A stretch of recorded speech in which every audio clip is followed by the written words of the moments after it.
Hello friends, आज हम बात करने वाले हैं एक ऐसे सीरीज की जिसने अपनी रिलीज के साथ ही नेटफ्लिक्स के व्यूअरशिप के सारे रिकॉर्ड तोड़ डाले। हम बात करने वाले हैं American supernatural horror mystery series Wednesday की।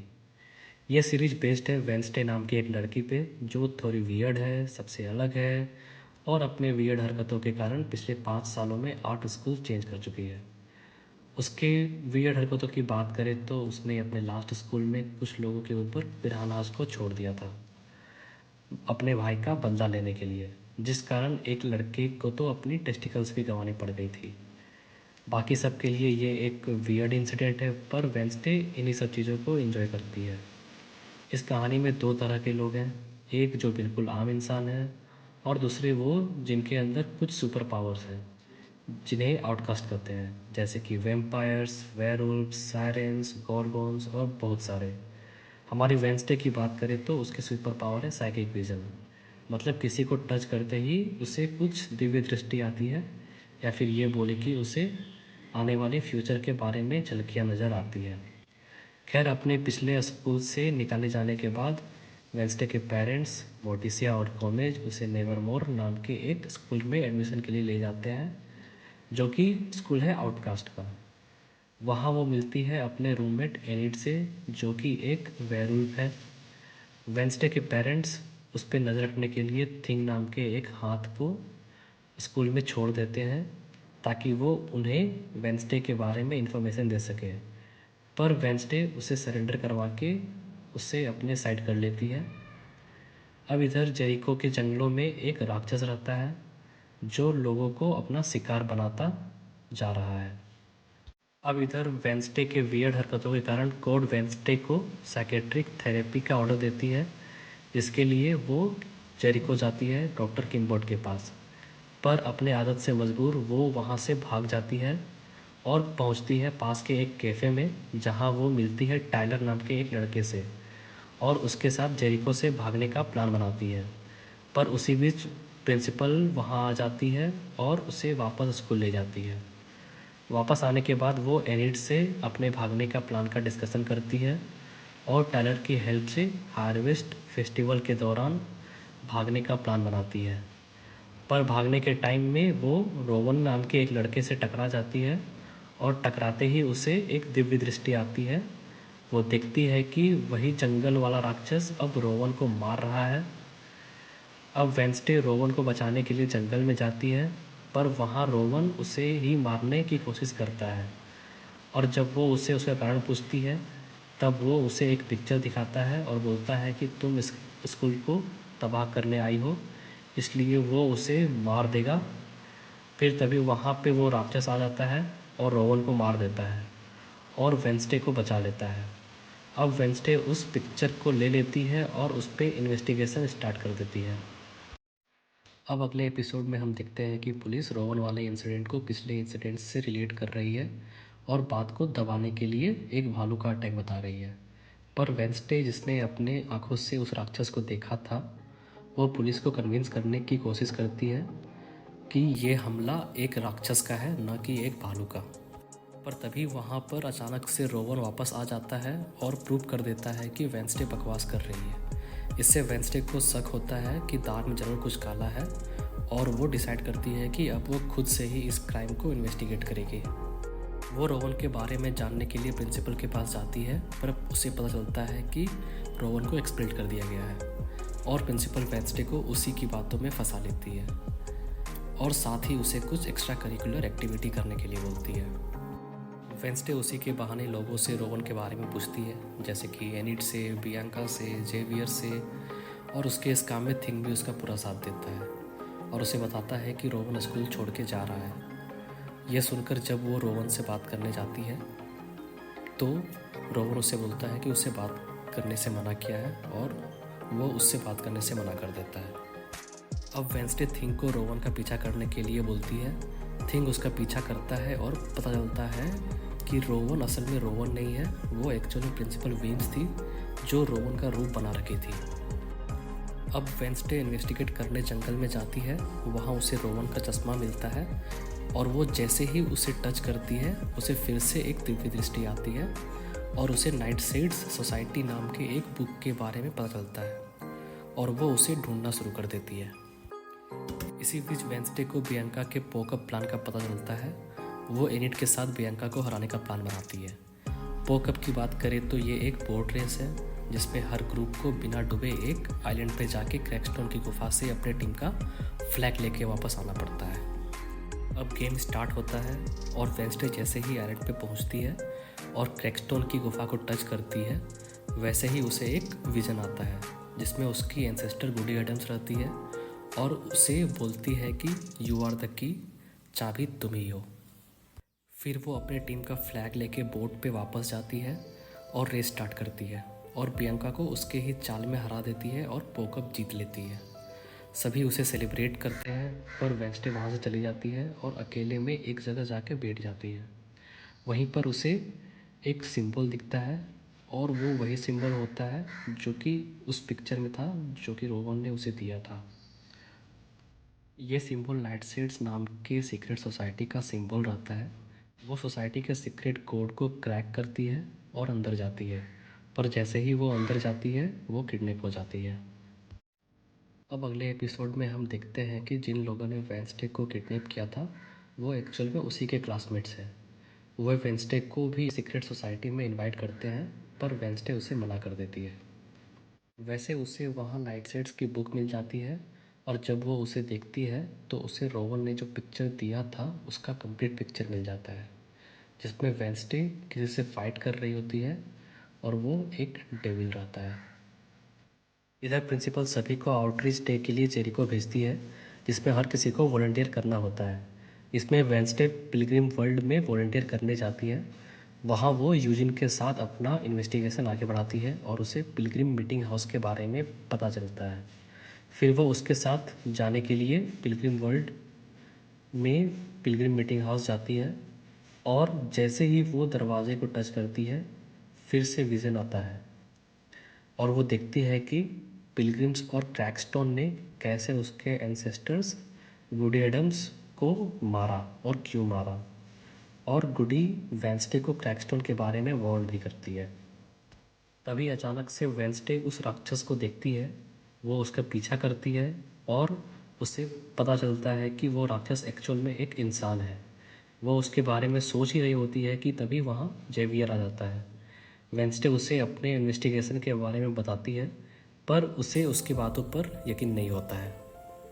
उधर प्रिंसिपल जेरिको में क्रैकस्टोन के मूर्ति के सामने वेंसडे का म्यूजिक शो ऑर्गेनाइज करती है पर वेंसडे फिर से अपना वियर्ड अंदाज दिखाती है और थिंक के हेल्प से मूर्ति में आग लगा देती है और सब लोग इसे देख के डर जाते हैं।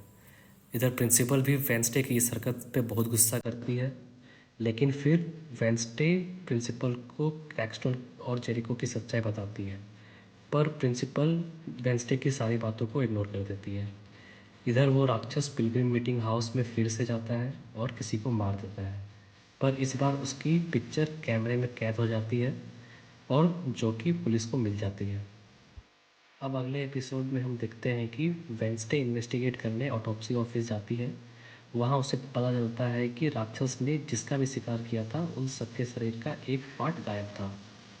उधर वेंसडे को जेवियर पे शक होता है कि शायद राक्षस जेवियर ही है, इसीलिए वो उसकी जासूसी करती है और उसके पेंटिंग रूम में जाती है। वहाँ वो उसी राक्षस की पेंटिंग देखती है और तभी जेवियर आ जाता है और कहीं जेवियर को उसके इन्वेस्टिगेशन पे शक ना हो, इसीलिए वो ना चाहते हुए भी उसके साथ रेवन डांस पे जाने के लिए हाँ बोल देती है। अब वेंसडे पुलिस के पास जाती है और उन्हें जेवियर की राक्षस वाली पेंटिंग दिखाती है पर पुलिस उसे कोई ठोस सबूत लाने के लिए बोलता है। फिर वेंसडे यूजिन के साथ इन्वेस्टिगेशन आगे बढ़ाती है और जंगल में सर्कल वाली केव में जाती है और वहाँ पर वेंसडे को राक्षस का नाखून मिल जाता है। फिर वेंसडे जेवियर के पेंटिंग वाले स्टूडियो में वापस जाती है और उसका ब्लड वाला कपड़ा ले लेती है डीएनए मैच करने के लिए, पर तभी वहाँ फिर से जेवियर आ जाता है और वो अपने पेंटिंग्स का रीजन बताता है पर वेंसडे उसकी बात पे यकीन नहीं करती है और दोनों में बहस हो जाती है। फिर वेंसडे प्रूफ्स को लेकर पुलिस के पास जाती है डीएनए टेस्ट करने के लिए। इधर बहस के कारण जेवियर और वेंसडे साथ में रेवन पे नहीं जाते हैं, तो वेंसडे और यूजिन साथ में इन्वेस्टिगेशन का प्लान बनाते हैं। पर थीम के मजाक के कारण वेंसडे को टाइलर के साथ रेवन पे जाना पड़ता है और इसी कारण यूजिन अकेले ही जंगल में इन्वेस्टिगेट करने चला जाता है। इधर रेवन में सभी मज़े कर रहे होते हैं और वेंसडे भी अपना वियर्ड वाला डांस करती है। तभी जेरिको के मेयर का बेटा और उसके कुछ दोस्त मिलके रेवन पार्टी को बर्बाद कर देते हैं खून की बारिश करवा कर, पर वो एक्चुअली में पेंट की बारिश होती है। सभी डर के इधर उधर भागने लगते हैं। तभी वेंसडे किसी से टकरा जाती है और उसे एक विज़न आता है जिसमें वो देखती है कि यूजिन खतरे में है और वो उसे बचाने के लिए जंगल में जाती है। उसके साथ साथ टीचर थ्रोनहिल भी जाती है, पर तब तक यूजिन के पास राक्षस आ जाता है और वो उस पर अटैक कर देता है और यूजिन घायल हो जाता है। अब अगले एपिसोड में हम वेंसडे के पेरेंट्स की बैक स्टोरी देखते हैं कि कैसे वेंसडे के पापा को गैरेट गेट्स के मर्डर केस में जेल जाना पड़ता है। फिर हम देखते हैं कि सबके पेरेंट्स नेवरमोर आए हुए हैं पेरेंट्स मीटिंग के लिए। वहाँ हम वेंसडे की माँ और प्रिंसिपल विम्स की फ्रेंडशिप भी देखते हैं और प्रिंसिपल उन्हें वेंसडे की थेरेपिस्ट से मिलने के लिए भी बोलती है। वहाँ थेरेपी सेशन में वेंसडे अपने पेरेंट्स से मर्डर केस के बारे में पूछती है, पर वेंसडे की माँ कुछ भी बताने से मना कर देती है। अब इधर ऑटोप्सी हाउस में डॉक्टर की मर्डर हो जाती है और पुलिस इन्वेस्टिगेशन में पता करती है कि इसका कनेक्शन गैरेट गेट से है और इसी कारण पुलिस वेंसडे के पापा को फिर से अरेस्ट कर लेती है। अब जब वेंसडे अपने पापा से मिलने पुलिस स्टेशन में जाती है तो उसके पापा अपनी स्टोरी बताते हैं कि कैसे वो सेल्फ डिफेंस में गैरेट गेट्स को मार देते हैं, पर वेंसडे को उनकी बातों पर बिल्कुल भी भरोसा नहीं होता है। उधर हमें ये पता चलता है कि डीएनए टेस्ट मैच नहीं हुआ जो वेंसडे ने पुलिस को चेक करने के लिए दिया था। अब वेंसडे की माँ उसे गैरेट गेट्स की मर्डर की एक्चुअल स्टोरी बताती है। फिर वेंसडे डिसाइड करती है कि वो अपने पापा को जेल से बाहर निकालेगी और उसके लिए वो गैरेट के ग्रेवयार्ड पे जाती है और उसकी खुदाई करती है। तभी पुलिस वहाँ आ जाती है और वेंसडे और उसकी माँ को अरेस्ट कर लेती है, लेकिन तब तक वेंसडे ग्रेवयार्ड से प्रूफ कलेक्ट कर लेती है। अब जेल में वेंसडे जैसे ही प्रूफ को, जो कि गैरेट की एक फिंगर रहती है, उसे टच करती है, वैसे ही उसे एक विज़न आता है और वो देखती है कि गैरेट सिर्फ वेंसडे के पापा को नहीं मारना चाहता था, वो पूरे के पूरे आउटकास्ट को मारना चाहता था, जो कि उस नाइटशेड के जहर के हेल्प से मारना चाहता था। अब इस प्रूफ को दिखा के पूरे एडम्स फैमिली जेल से बाहर आ जाते हैं और उधर मेयर को पता चलता है कि गैरेट की बहन, जो कि दुनिया के लिए मर चुकी है, वो अभी तक जिंदा है। अब अगले एपिसोड में हम देखते हैं कि एनिड, जेवियर और उसके फ्रेंड्स वेंसडे के बर्थडे का प्लान बनाते हैं और उसे क्रैकस्टोन की गुफा में ले जाते हैं। वहाँ जैसे ही वेंसडे दीवार को टच करती है, उसे एक विजन आता है जिसमें उसे फिर से गुडी दिखती है। वो वेंसडे को वार्न करती है कि क्रैकस्टोन वापस आने वाला है और उसे एक घर को इन्वेस्टिगेट करने के लिए बोलती है। अब वेंसडे उस घर के इन्वेस्टिगेशन के लिए हेल्प लेने जेवियर के पास जाती है और उसे वहाँ पता चलता है कि वो घर एक्चुअल में गैरेट गेट्स का है। जब वेंसडे गेट्स के हाउस पे पहुँचती है तो वो मेयर को वहाँ पर पाती है। अब जब मेयर वहाँ से वापस आता है तो कोई उनका कार एक्सीडेंट करके उनका मर्डर कर देता है। अब वेंसडे एनिड और टाइलर के साथ मिलके फिर से गैरेट के घर जाने का प्लान बनाती है, पर वहाँ वो जैसे ही पहुँचती है उसे गैरेट की सिस्टर का सारा सामान दिखता है, पर तभी वहाँ पर अचानक से वो राक्षस आ जाता है और उन सब पर अटैक कर देता है। लेकिन वेंसडे को सारे मर्डर हुए लोगों के रिमेनिंग पार्ट्स दिखते हैं और लॉयल गेट्स के सीक्रेट प्लान का पता चलता है। उधर वो राक्षस टाइलर पे अटैक कर देता है और उसी वक्त वहाँ पर जेवियर आ जाता है। अब वेंसडे पुलिस के पास जाती है और उन्हें गैरेट गेट्स के घर के बारे में बताती है और उन्हें गैरेट के घर पर लेकर आती है प्रूफ्स को दिखाने के लिए। पर जैसे ही पुलिस वहाँ पर आती है, सारे सामान गायब हो जाती है, वहाँ पर कोई भी प्रूफ उन्हें नहीं मिलता है। अब वेंसडे की सीक्रेट प्लान के बारे में प्रिंसिपल को भी पता चल जाता है और वो वेंसडे को फाइनल वार्निंग देती है कि अब और भी एक और गलती और तुम स्कूल से बाहर। अब हम देखते हैं कि वेंसडे गेट्स के घर से लॉरेल की बॉक्स ले आती है। इसमें वेंसडे की बहुत सारी पिक्स रहती है, मतलब लॉरेल वेंसडे पे काफ़ी लंबे टाइम से नज़र रख रही थी। अब अगले एपिसोड में हम देखते हैं कि जेरिको और नेवरमोर के सारे लोग मेयर की फ्यूनरल में आए हुए हैं। वेंसडे को बहुतों पर शक होता है, जैसे कि जेवियर, पुलिस, प्रिंसिपल, टाइलर और डॉक्टर किम्बर्ट। तभी वो जंगल में पेड़ के पीछे किसी को देखती है, और जब वो उसका पीछा करती है तो पाती है कि वो उनके अंकल फेस्टर है। वेंसडे उनके साथ अपने इन्वेस्टिगेशन के बारे में डिस्कस करती है। तब पता चलता है कि उस राक्षस को हाइड करते हैं। अब वो दोनों हाइड के बारे में जानने के लिए नाइट सेट्स की लाइब्रेरी में जाते हैं और एक बुक में हाइड के बारे में देखते हैं। इसमें लिखा रहता है कि हाइड अपने मास्टर के इशारे पे काम करता है। इसका मतलब किलर एक नहीं दो लोग हैं। अब वेंसडे जेवियर का पीछा करती है और वो उसे डॉक्टर किम्बोर्ड के साथ देखती है, जिसे देख के वेंसडे को शक होता है कि जेवियर ही हाइड है और डॉक्टर किम्बोर्ड उसकी मास्टर है। अब इधर टाइलर वेंसडे को एक रोमांटिक नाइट स्पेंड करने के लिए जंगल में ले जाता है, पर वहाँ पुलिस आ जाती है। फिर जब वेंसडे वापस आती है तब देखती है कि किसी ने उसके रूम की तलाशी ली है, सारा सामान इधर उधर कर दिया है और यहाँ तक कि थिंग को भी अटैक करके घायल कर दिया है। वेंसडे थिंग को देख के बहुत डर जाती है और तुरंत अंकल फेस्टर के पास इलाज के लिए जाती है और उसे बचा लेती है। अब वेंसडे शक में डॉक्टर किम्बोर्ड के पास जाती है और उस पे किलर होने का इल्ज़ाम लगाती है, पर डॉक्टर उसे डिनाई कर देती है। और जैसे ही वो वेंसडे की बात प्रिंसिपल को बताती है, वैसे ही हाइड वहाँ आ जाता है और किम्बोर्ड को मार देता है। अब वेंसडे जेवियर के पास जाती है और उसे एक्यूज़ करती है कि वो हाइड है, और वो साथ में पुलिस को भी वहाँ बुला लेती है और जेवियर को अरेस्ट करवा देती है।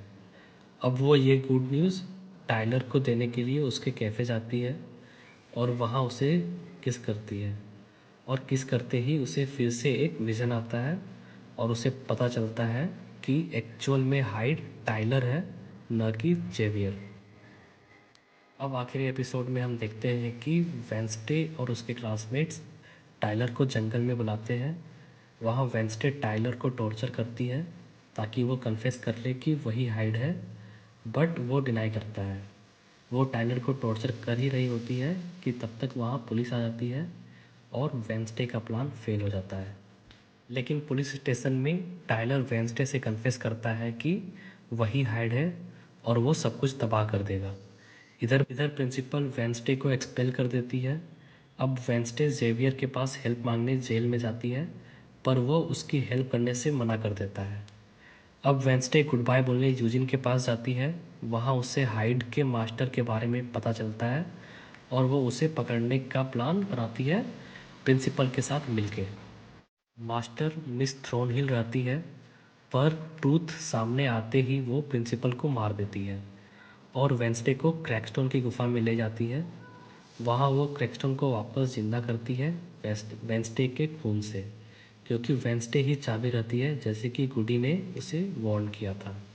अब क्रैकस्टोन वापस आ जाता है और वेंसडे को चाकू मार देता है और सारे आउटकास्ट को मारने नेवरमोर चला जाता है। इधर गुडी वेंसडे को बचा लेती है और उसे क्रैकस्टोन को मारने का उपाय बताती है और सभी आउटकास्ट को बचाने के लिए भी बोलती है। अब वेंसडे जैसे ही वहाँ से निकलती है, उसे रास्ते में टाइलर मिल जाता है और उसे मारने लगता है, पर तभी एनिड वहाँ आ जाती है और अपने वेयरवुल्फ अवतार में कन्वर्ट हो जाती है और वेंसडे को बचा लेती है।